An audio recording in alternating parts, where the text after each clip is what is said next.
happening, Malaysia? Hello, it's me, Daniel Anthony from Kini TV, and welcome to July's episode of F's to Give, the non-news show that filters the headlines to just tell you what you need to give an F about. With the National Recovery Plan in effect, we won't be having an election anytime soon. However, we already are seeing some flags flying around in our neighborhoods. They may not be political ones, but you may have even heard of some of them. So let's talk about that today. First up is the white flag, or hashtag Bendera Putih. Is it a campaign? Is it a movement? Well, to be honest, it's actually hard to say. There are people who claim they started it, but that's not what we're gonna talk about today.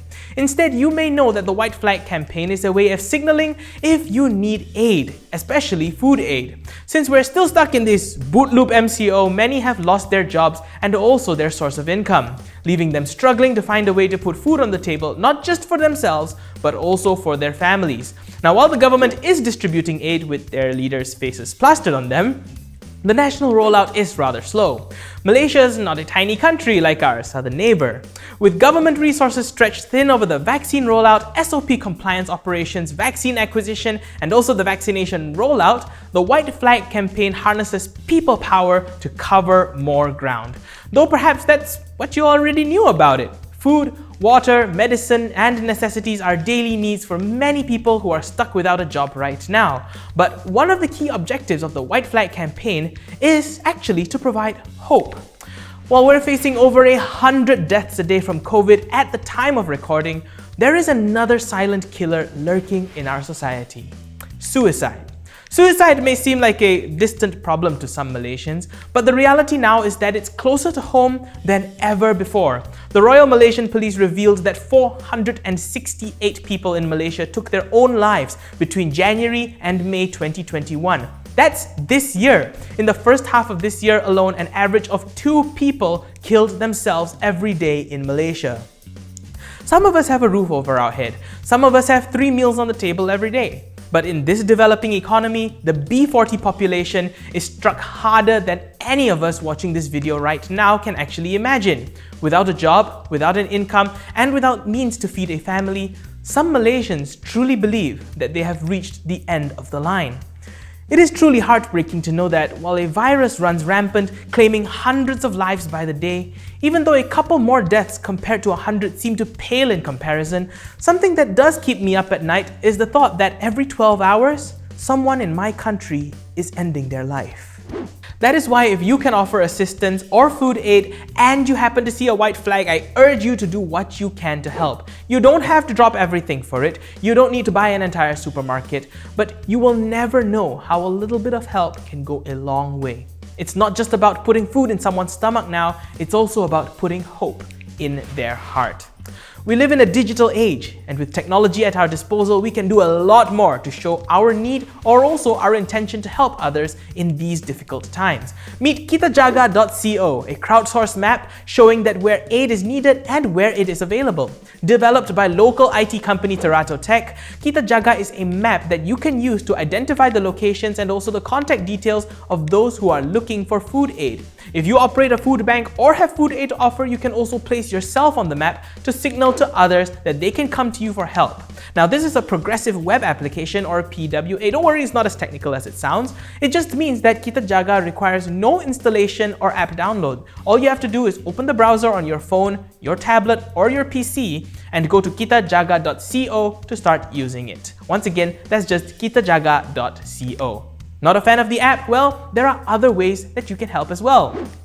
Companies and organizations like Vitz Instant Noodles and 99 Speed Mart are offering food aid to those in need as well. To help them out, if you see a white flag hoisted, take a photograph and send it to them via their social media messaging platforms, preferably via private message. So, some people might not like their photographs of their houses plastered all over social media.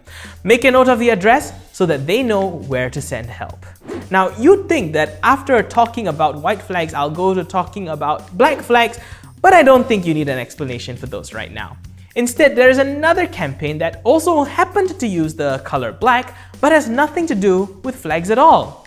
I'm talking about medical personnel who are battling at the front lines of the COVID-19 pandemic. They're working endless hours at thankless jobs, trying their best to keep us from losing our friends and family to the outbreak. Among those on the front lines are contract doctors, healthcare workers, nurses, medical officers, etc. Many of these members of the medical workforce are working on contract with the government in the public sector. Some are doing it as part of their journey towards becoming a practicing doctor in Malaysia. Some do it because they believe in their duty to the nation. However, working on a contract basis does not offer the same job security as a permanent position. As the pandemic sweeps through Malaysia, more and more contract doctors have been brought on board to fortify the front line. And I know, you're asking, why should I care, right? Many of these healthcare workers operating on contracts on the front line right now are focused on fighting the COVID pandemic. But at the back of their mind, there is something that looms over their heads. What will happen after the contracts expire? What will happen when we enter this new normal and COVID becomes a thing of the past? These workers, some of whom who have even died on the front line, are our bastion of hope in this war. That's why as they fight COVID, the Malaysian Medical Association or MMA is fighting for them. I'm talking about their future. Enter Black Monday, part of the hashtag Code Black campaign by MMA. If you've seen monochrome profile pictures on social media or outright black colored profile pictures this month, no, it's got nothing to do with Black Lives Matter. Instead, it's about raising awareness for these frontliners and to appeal to the government to give them a permanent position when their contracts expire. Now, don't get me wrong here, this is not about demanding a reward for doctors who are fighting COVID. Even though I think we all can agree they deserve a reward, this is besides the point. In fact, MMA President Dr. Subramania Muniandi said that this is not a problem that just appeared thanks to COVID. It is a problem that became more rampant and visible because of the pandemic, and it has been an issue for a very long time. So let's get back to the point. Why do you need to care? Dr. Subramania made this point. Many young Malaysian doctors are leaving. They are going to where the pastures are greener because they feel that they just won't get a good opportunity at home. And given what's happening right now, that's becoming more and more clear in their eyes. If this continues to proceed, Malaysia may find itself facing a brain drain that could result in a lost generation of doctors and specialists. Lose a generation of these critical healthcare professionals, and we will have to spend twice the amount of time playing catch-up. Talented young doctors, nurses, pharmacists, dentists, laboratory technologists, radiographers, and other allied healthcare professionals, medical assistants, are being forced out of the system in droves. All thanks to the lack of insight to preemptively sort out the contract hiring system. Now keep that in mind the next time you're at a government clinic and asking why you have to wait so long to get an appointment just to see a doctor. Or if you're at a private clinic, ask yourself why you didn't go government.